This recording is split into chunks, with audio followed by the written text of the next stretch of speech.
Hi friends, welcome back to Ramya Ruthvi cooking channel. ನಾನಿವತ್ತು mutton ಸಾಂಬಾರನ್ನ ಮಾಡ್ತಾಯಿದ್ದೀನಿ. ಇದಕ್ಕೆ ಒಂದು 3/4 kg ಅಷ್ಟು ಮಟನನ್ನು ತೊಗೊಳ್ತಾ ಇದ್ದೀನಿ. ಈಗ ಒಂದು ಕುಕ್ಕರ್ನ ಕಾಯೋದಕ್ಕೆ ಇಟ್ಕೊಂಡಿದ್ದೆ. ಈಗ ಅದಕ್ಕೆ ನಾನು ಸ್ವಲ್ಪ ಎಣ್ಣೆ ಹಾಕಿ ಈಗ ಮಟನ್ನೆಲ್ಲ ಸೇರಿಸ್ಕೊಳ್ತಾ ಇದ್ದೀನಿ. ಒಂದು 3/4 kg ಅಷ್ಟು ಮಟನ್ ಇದೆ. ಇದನ್ನೆಲ್ಲ ಸೇರಿಸಿ ಚೆನ್ನಾಗಿ ಒಂದು ಸಲ ಎಣ್ಣೆನಲ್ಲಿನೇ ಮಿಕ್ಸ್ ಮಾಡಬೇಕು. ಎಣ್ಣೆ ಸ್ವಲ್ಪ ಹಾಕ್ಕೊಳ್ಳಿ, ಮಟನ್ ಜಿಡ್ಡು ಬಿಡುತ್ತೆ, ಅದಕ್ಕೆ ಸ್ವಲ್ಪ ಹಾಕ್ಕೊಂಡ್ರೆ ಸಾಕು. ಕಲ್ಲುಪ್ಪನ್ನ ಸೇರಿಸ್ಕೊಂಡು ಇವಾಗ ಅದನ್ನು ಹಾಗೆ ಬೇಯೋದಕ್ಕೆ ಇಡ್ತಾ ಇದ್ದೀನಿ. ಅದು ನೀರಿನಂಶ ಎಲ್ಲ ಬಿಟ್ಕೊಬೇಕು ಮಟನ್ನು, ಅಲ್ಲಿವರೆಗೂ ಬೇಯ್ತಾ ಇರಲಿ. ಅಷ್ಟರಲ್ಲಿ ಒಂದು ಮಿಕ್ಸಿ ಜಾರಿಗೆ ಹೆಚ್ಚಿಟ್ಕೊಂಡಿದ್ದೆ ಒಂದು ಈರುಳ್ಳಿ, ಸ್ವಲ್ಪ ಚಕ್ಕೆ ಲವಂಗ, ಒಂದು ಟೊಮೆಟೊ,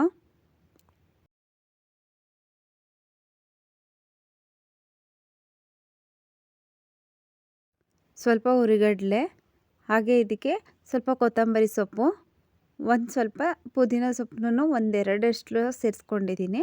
ಹಾಗೆಯೇ ಒಂದು ಅರ್ಧ ಭಾಗ ತೆಂಗಿನಕಾಯಿ, ಹಾಗೆ ಇದಕ್ಕೆ ಒಂದೆರಡು ಸ್ಪೂನು ಖಾರದ ಪುಡಿನ ಸೇರಿಸ್ಕೊಳ್ತಾ ಇದ್ದೀನಿ.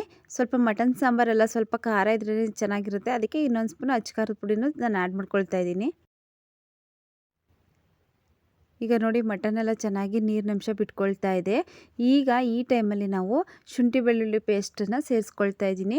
ಇದಕ್ಕೆ ಒಂದೆರಡು ಸ್ಪೂನ್ ಶುಂಠಿ ಬೆಳ್ಳುಳ್ಳಿ ಪೇಸ್ಟನ್ನ ಸೇರಿಸ್ಕೊಂಡು ಚೆನ್ನಾಗಿ ಮಟನ್ನ ಮಿಕ್ಸ್ ಮಾಡಿಕೊಂಡು ಹಾಗೆ ಬೇಯಿಸ್ತಾ ಇರಬೇಕು.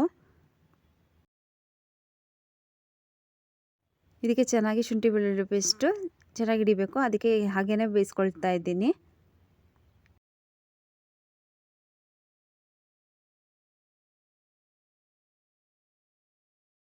ಮಟನ್ ಬೇಗ ಬೇಯದೇ ಇರೋ ಕಾರಣ ನಾನು ಶುಂಠಿ ಬೆಳ್ಳುಳ್ಳಿ ಪೇಸ್ಟಲ್ಲೂ ಸ್ವಲ್ಪ ಹೊತ್ತು ಬೇಯಿಸ್ಕೊಳ್ತಾ ಇದ್ದೀನಿ. ಈಗ ಕುಕ್ಕರ್ನ ಉಲ್ಟಾ ಮುಚ್ಚಳ ಮುಚ್ಚಿ ಹಾಗೆಯೇ ಬೇಯಿಸ್ಕೊಳ್ತಾ ಇದ್ದೀನಿ. ಅಷ್ಟರಲ್ಲಿ ನಾನು ಮಸಾಲೆನ ರುಬ್ಬಿಟ್ಟಿಟ್ಕೊಂಡಿದ್ದೆ. ಇವಾಗ ನಾನು ಮಸಾಲೆನ ಸೇರಿಸ್ಕೊಳ್ತಾ ಇದ್ದೀನಿ. ಇವಾಗ ನೋಡಿ ನಾನು ರುಬ್ಬಿಟ್ಕೊಂಡಿರೋಂಥ ಮಸಾಲೆನೆಲ್ಲ ಸೇರಿಸಿ ಚೆನ್ನಾಗಿ ಒಂದು ಸಲ ಮಟನಿಗೆ ಮಿಕ್ಸ್ ಆಗೋ ಥರ ಮಿಕ್ಸ್ ಮಾಡ್ತೀನಿ. ಈಗಲೇ ಇದಕ್ಕೆ ನೀರೆಲ್ಲ ಸೇರಿಸ್ಬೇಡಿ, ಹಾಗೆ ಬರೀ ಮಸಾಲೆ ಜೊತೆನೇ ಮಟನನ್ನು ಮಿಕ್ಸ್ ಮಾಡಿ ಚೆನ್ನಾಗಿ ಬೇಯಿಸ್ತಾ ಇರಿ. ಇದಕ್ಕೆ ಸ್ವಲ್ಪ ಮಿಕ್ಸಿ ಜಾರ್ಗೆ ಸ್ವಲ್ಪ ನೀರನ್ನ ಸೇರಿಸಿ ಅದನ್ನು ತೊಳೆದು ಅದಕ್ಕೆ ನೀರು ಸೇರಿಸ್ಕೊಳ್ತಾ ಇದ್ದೀನಿ. ಈಗ ಒಂದು ಸಲ ಚೆನ್ನಾಗಿ ಹಾಗೆ ಮಿಕ್ಸ್ ಮಾಡಿಕೊಂಡೆ.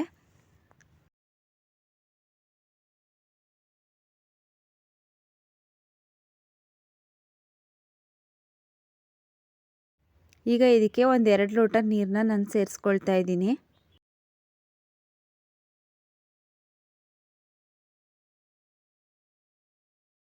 ನೀರನ್ನೆಲ್ಲ ಚೆನ್ನಾಗಿ ಸೇರಿಸಿದ್ದಾದಮೇಲೆ ಚೆನ್ನಾಗಿ ಒಂದು ಸಲ ಮಿಕ್ಸ್ ಮಾಡಿ. ಈಗ ಉಪ್ಪೆಲ್ಲ ನೋಡಿ ಕುಕ್ಕರ್ ಮುಚ್ಚಳನ ಮುಚ್ಚಿ ಒಂದು 8-9 ವಿಷಲ್ನ ನಾನು ಕುಕ್ಕರ್ನ ಕೂಗಿಸ್ಕೊಳ್ತೀನಿ. ಯಾಕಂದರೆ ಮಟನ್ ಚೆನ್ನಾಗಿ ಬೇಯಬೇಕಾಗುತ್ತೆ, ಅದಕ್ಕೆ 8 ವಿಷಲ್ ನಾನು ಕೂಗಿಸ್ಕೊಳ್ತೀನಿ.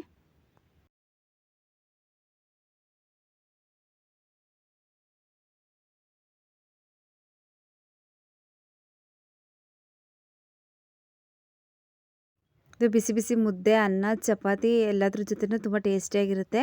ನೋಡಿ ಇವಾಗ ಕುಕ್ಕರ್ ತಣ್ಣಗಾಗಿದೆ, ತೆಗೆದು ತೋರಿಸ್ತಾ ಇದ್ದೀನಿ. ನೋಡಿ ಎಷ್ಟು ಗಟ್ಟಿಯಾಗಿ ಚೆನ್ನಾಗಿ ಸಾಫ್ಟಾಗಿ ಮಟನ್ ಬೆಂದಿದೆ. ನೀವು ಟ್ರೈ ಮಾಡಿ. Thanks for watching.